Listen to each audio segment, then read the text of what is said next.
વડોદરામાં ગરમીમાં તાપમાનનો પારો 44 ડિગ્રી પહોંચતા કમાટીબાગ ઝૂમાં પાલિકા દ્વારા પક્ષી પ્રાણીઓને ગરમીથી રક્ષણ માટે પાણીનો છંટકાવ કરવામાં આવી રહ્યો છે। વડોદરામાં ગરમીમાં તાપમાનનો પારો 44 ડિગ્રી પહોંચતા તંત્ર હરકતમાં આવ્યું છે।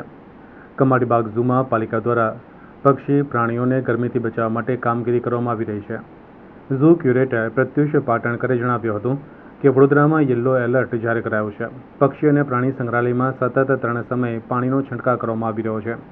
કપિરાજ, વાઘ, સિંહ સહિતના પ્રાણીઓના પિંજરામાં બરફની લાદી પણ મૂકવામાં આવી છે। પિંજરાના ઉપર સૂકા નાળિયેરના પાંદડા પણ મૂકવામાં આવ્યા છે।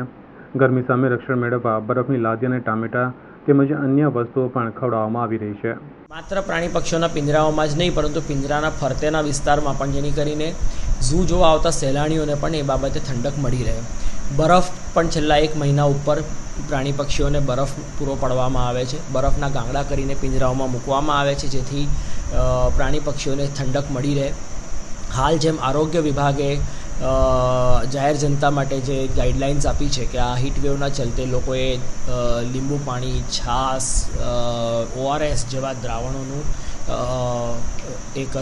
સેવન કરતા રહેવું, એવા પરિસ્થિતિમાં અમે પણ અહીંયા પ્રાણી પક્ષીઓને જે વેટનરી સપ્લિમેન્ટ્સ જેને કહીએ છીએ, જે એ લોકો માટેના જે ORS જેવા સપ્લિમેન્ટ્સ હોય છે, એને નિયમિત એમને પાણીમાં ઓગાળીને આપતા હોઈએ છીએ, જેથી એમને ડિહાઇડ્રેશન ન થાય।